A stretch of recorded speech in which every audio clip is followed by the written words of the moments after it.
Okay, tubes. Rhabdomyolysis part 6. So here, I've got them totally busted now. The first doctor I saw is nowhere to be seen. I've got Nurse Randy. He's now challenged me to a fucking fight. Pretty much, he has told me that I'm psychotic. Um, there's nothing wrong with my skin. It's not showing any signs of fucking my liver failing, etc. They let me feel like an asshole for 10 seconds. Then another nurse came and probably ruined her own career, came and told me the truth about what was happening. And I went and spent, it took about 30 seconds to find out what rhabdomyolysis was and what it was. And I looked into the treatment.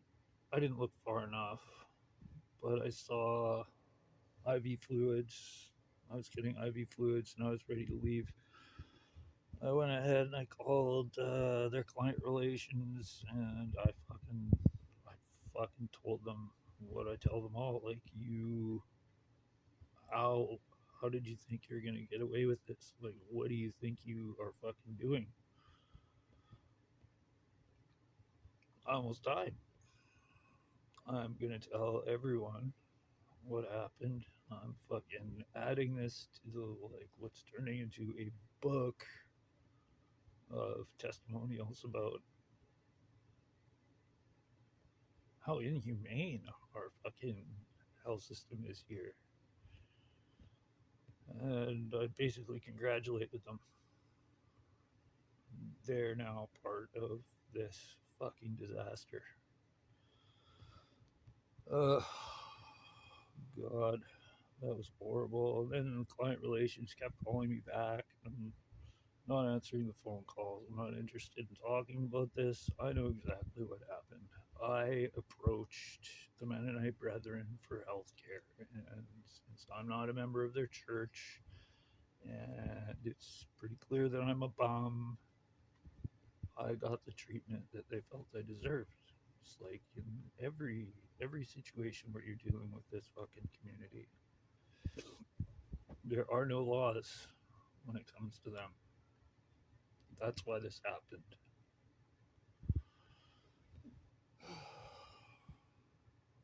So they finally got the idea. Yeah, this is bad. My friend B comes. I show him my arm. I don't tell him. I just show him my arm and I ask him what he sees. And he sees all of what were aquamarine veins going through my arm are now just big brown stripes. All the muscles had been pulled off my skeleton and turned into myoglobin, which is a coarse protein, basically a fiber, and it was ripping all the insides of my veins off and collecting into big fucking masses of myoglobin.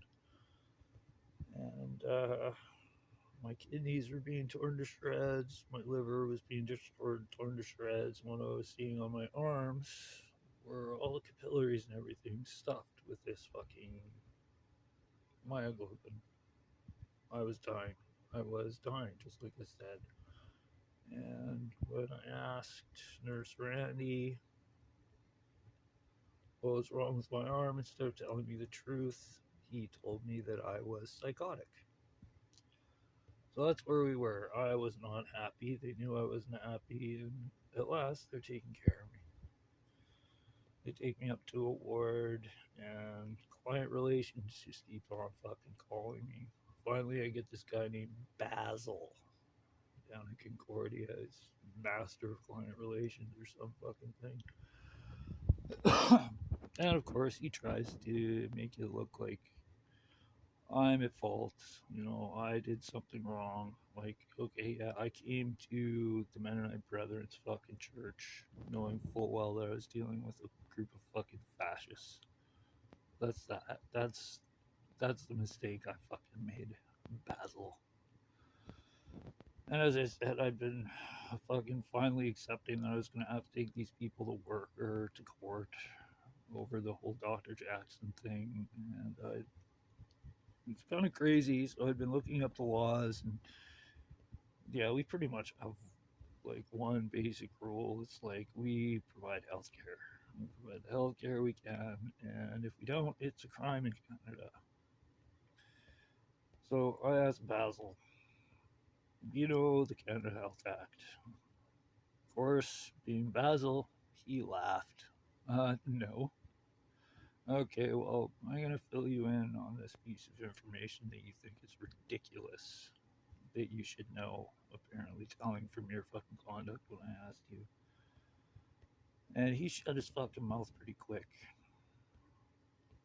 Tell me, Basil, how does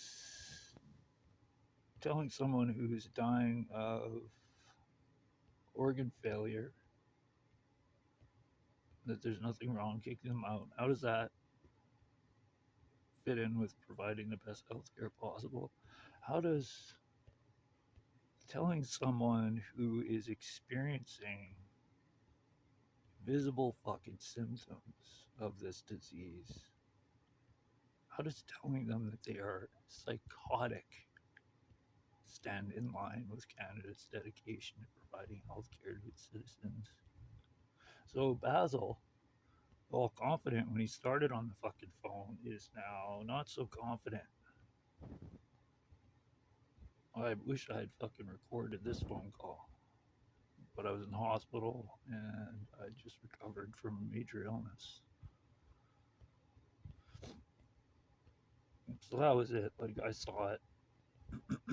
You people have no idea what you're doing. These client relation people are here to help these fucking hospitals break the law. They're here to talk people into believing that nothing has happened that is inappropriate. Well, they collect six-figure salaries for fucking killing people off.